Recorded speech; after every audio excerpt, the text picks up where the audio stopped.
Okay အဲ့တော့ဒီပုံထဲမှာပါတယ်ဒီ information တွေ detail တွေကိုကျွန်တော်တို့က JSON prompt အနေနဲ့ထုတ်ပေးရမယ်ပေါ့နော် Okay အဲ့တော့အဲ့ဒါလေးကိုကျွန်တော်ဒီမှာရိုက်ထည့်လိုက်မယ် Okay ကျွန်တော်ကတော့ Google Gemini Pro version ကိုဝယ်သုံးထားတယ်ပေါ့နော် submit နေလိုက်မယ်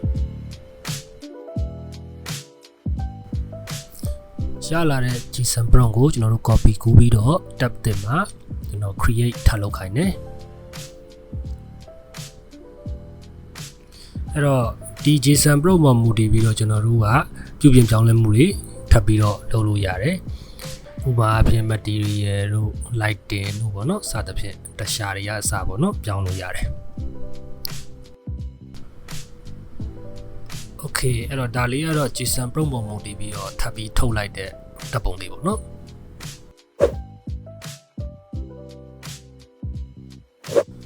Okay ရလာတဲ့ပုံလေးကိုကျွန်တော်တို့ download ဆွဲလိုက်မယ်ပြီးသွားရင်တော့အဲ့ဒီပုံကိုပဲကျွန်တော်တို့ upload ပြန်လုပ်ပြီးတော့ဒီပုံထဲမှာပါတဲ့ information တွေ detail တွေအားလုံးကိုကျွန်တော် prompt တစ်ခုရိုက်ပြီးတော့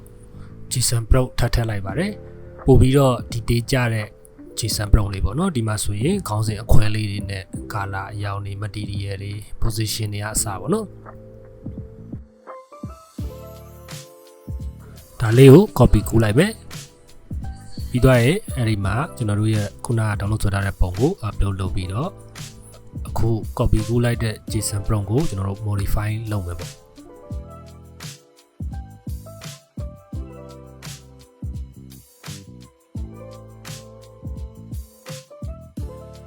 ဒီမှာဆိုရင်ကျွန်တော် multi black ကို white ဆိုပြီးတော့ပြောင်းလိုက်မယ်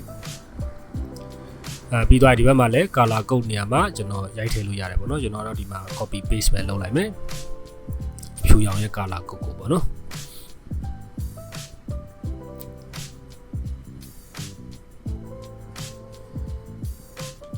ပြီးတော့ကျွန်တော်အောက်မှာ throw blanket မှာ off white ကိုကျွန်တော်ခဲရောင်ပြောင်းလိုက်မယ်ပေါ့နော်ပြီးတော့ခဲရောင် color code ကိုလည်းဒီဘက်မှာကွေးစားကိုမိထဲမှာရိုက်ထည့်လိုက်ပေါ့ဒီမှာကတော့ကျွန်တော်စမ်းပြတာဖြစ်တဲ့အတွက်အများကြီးမလုပ်ပြတော့ဘူးเนาะပြီးရင်တော့ကျွန်တော် submit နှိပ်လိုက်မယ်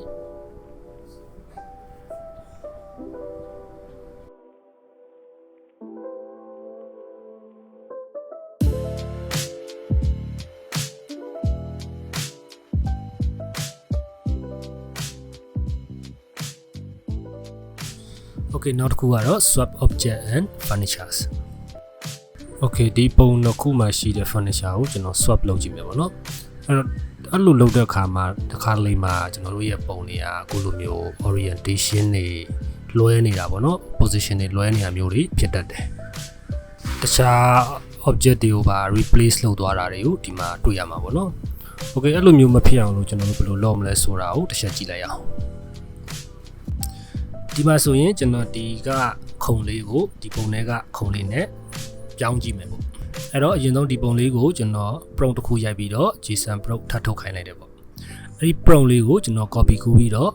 မူလပုံရဲ့ဒီ JSON prompt မှာ replace လုပ်ခိုင်းလိုက်တာပေါ့ဒီမှာဆိုရင် create a new JSON prompt by changing existing launcher ဆိုပြီးတော့ကျွန်တော် replace လုပ်ခိုင်းလိုက်တာပေါ့ replace လုပ်ပြီးတော့နောက်တဲ့ JSON prompt အသစ်ထပ်ထုတ်ခိုင်းလိုက်တာပေါ့ရလာတဲ့ prompt လေးကို copy ကူးခိုင်းပြီးတော့ဒီမှာကျွန်တော်တို့ပြောင်းကျင်တဲ့ပုံတစ်ပုံလုံးကို upload တင်ပြီးတော့ modify ဆိုပြီးတော့ပြန်လုပ်ခိုင်းလိုက်တယ်ပေါ့နော်ဆိုရင်တော့ဒီမှာတစ်ခါတည်းပုံလေးကတန်းပြီးတော့ကွက်တိဖြစ်သွားတာ Okay copy camera perspective ဆိုတာပါလဲဆိုတော့ကျွန်တော်တို့တခြား reference ပုံတွေတဲက camera view တွေကိုကိုယ့်ရဲ့တပ်ပုံမှာပြန်ပြီးတော့ apply လုပ်တဲ့နည်းပေါ့နော်အဲ့ဒါလေးကိုကျွန်တော်ဒီမှာပြောပြသွားပါမယ်Okay အဲ့ဒါလေးမပြောခင်မှာကျွန်တော်တို့ကဒီမှာပေါ့နော်ကျွန်တော်တို့ရဲ့ဓာတ်ပုံရဲ့မမြင်ရတဲ့အပိုင်းတွေမှာပေါ့နော်မမြင်ရတဲ့အပိုင်းတွေကို AI တွေကမသိဘူးပေါ့ဥပမာကျွန်တော်တို့က AI ကိုခိုင်းလိုက်မယ်ပေါ့နော်ကင်မရာ angle ကိုတခြားတနေရာနေပြောင်းပြီးရိုက်ပြီးပါဆိုပြီးတော့ပြောင်းလိုက်တဲ့အခါမှာသူတို့ကမမြင်ရတဲ့အပိုင်းတွေကိုမသိတဲ့အတွက်ကြောင့်တခြား object တွေဟုတ်လားဝတ္ထုတွေနဲ့သူကဖန်တီးပေးလိုက်တယ်ပေါ့ဘယ်လိုမျိုးပြောရလဲဆိုရင်ဥပမာကျွန်တော်ဒီမှာပေါ့နော်Okay ဒီမှာဆိုရင်ကျွန်တော်တို့ဟုတ်လားဒီဘက်ကတကား frame ကြီးတွေပါတယ်ဆိုရင်ကျွန်တော်တို့ဒါ AI က auto လုပ်ပြီးသွားတာပေါ့ ဘက်ကတကားအပေါက်ရဲ့နောက်မှာရှိတဲ့ kitchen area မှာရှိတဲ့ဒီ furniture တွေဟုတ်လားကပ်ပုတ်တွေကိုလည်းသူကတိုင်းသူဖန်တီးပေးသွားတာပေါ့ဒါကတော့ AI ကသူ့အတူ auto လုပ်ပြီးသွားတာပေါ့နော်ကျွန်တော်တို့ကကျတော့အဲ့လိုမျိုးမလုပ်ရှိဘူးမမြင်ရတဲ့အပိုင်းတွေမဟုတ်ဘဲနဲ့ကိုမြင်နေရတဲ့အပိုင်းလေးမှာပဲဒီကင်မရာအကဲ view တွေကိုပြောင်းကျင်တာပေါ့နော် Okay အဲ့လိုမျိုးဘယ်လိုလုပ်မလဲဆိုတာကိုကျွန်တော်ပြောပြသွားပါမယ် Okay ဒါကတော့ကျွန်တော်တို့ reference ပုံပါအဲ့တော့ဒီ reference ပုံတွေက camera view ပေါ့နော် camera view တွေရဲ့ဒီ lens တွေရဲ့ဒီ fish eye ပုံစံတွေပေါ့နော်ဒီဟာကိုကျွန်တော်တို့က copy ကူးသွားပြီးတော့ကျွန်တော်တို့ရဲ့ပုံမှာ apply လုပ်ဖို့အတွက်ဆိုရင်ကျွန်တော်က prompt တစ်ခုရိုက်ထည့်ပြီးလို့လုပ်တယ်ပေါ့နော်အဲ့ prompt ကိုရိုက်ထည့်ပြီးတော့ကျွန်တော် run လိုက်တာနဲ့အောက်မှာ JSON prompt လေးရှာပေးလိမ့်မယ်ပေါ့အဲ့တော့ဒီ prompt ကကြတော့ဒီတခြား object တွေပေါ့နော်မပါဘဲနဲ့ camera setting only ပေါ့နော်သူကအဲ့ဒါတွေကိုဒီ JSON prompt အနေနဲ့ထုတ်ပေးသွားတဲ့ prompt လေးပေါ့အဲ့တော့ကျွန်တော်ဒီဗီဒီယိုထဲမှာသုံးသွားတဲ့ prompt တွေကိုလိုချင်နေဆိုရင်တော့ comment မှာ prompt ဆိုပြီးတော့ရိုက်ခဲ့လိုက်ပေါ့နော်အဲ့ဒါဆိုရင်ကျွန်တော် message ကနေပို့ပေးပါမယ် Okay နောက်တစ်ခုကကြတော့ကျွန်တော်ဒီမှာပေါ့နော်အဲ့ဒီမှာပဲကျွန်တော်က modify လုပ်ခိုင်းလိုက်တယ်ပေါ့တက်ပေါ့ဒါပေမဲ့ဘာဖြစ်သွားအောင်ဆိုအောက်မှာကျွန်တော်တို့ပြတဲ့ပုံကကျွန်တော်တလော်ကြီးဖြစ်သွားတယ်ပေါ့တခါလေကြာရင်အခုလိုမျိုးဖြစ်တတ်တယ်ပေါ့နော်အဲ့တော့အဲ့လိုမျိုးမဖြစ်အောင်ကျွန်တော်တို့ကဒီမှာ new tab အနေနဲ့ခေါ်ပြီးတော့လုပ်မှာပဲ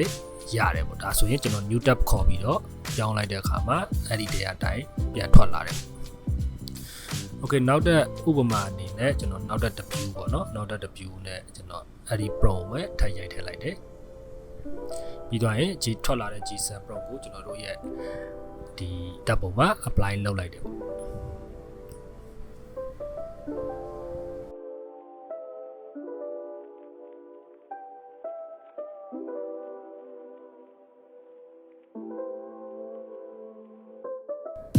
Okay နောက်ထပ်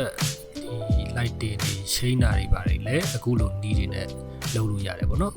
အဲ့တော့ကျွန်တော်အဲ့ဒီဟာတွေတော့ထပ်မပြောတော့ဘူးပေါ့နော်အကယ်၍အဲ့ဒီ prompt တွေပါလိုချင်တယ်ဆိုရင်တော့ကျွန်တော်ပြောခဲ့တဲ့အတိုင်းပဲ comment မှာ prompt ဆိုပြီးတော့ရိုက်ခဲ့လိုက်ပါကျွန်တော် message ကနေပြီးတော့ပို့ပေးလိုက်ပါမယ်ဗျ Okay ဒီဗီဒီယိုလေးကတော့ဒီလောက်ပါပဲဗျနောက်ထပ် sharing တွေတည်ချင်တယ်ဆိုရင်တော့ကျွန်တော်ရဲ့ Facebook account YouTube channel page တွေကို follow လုပ်တာကိုမမေ့ပါနဲ့ဗျအားလုံးအဆင်ပြေကြပါစေ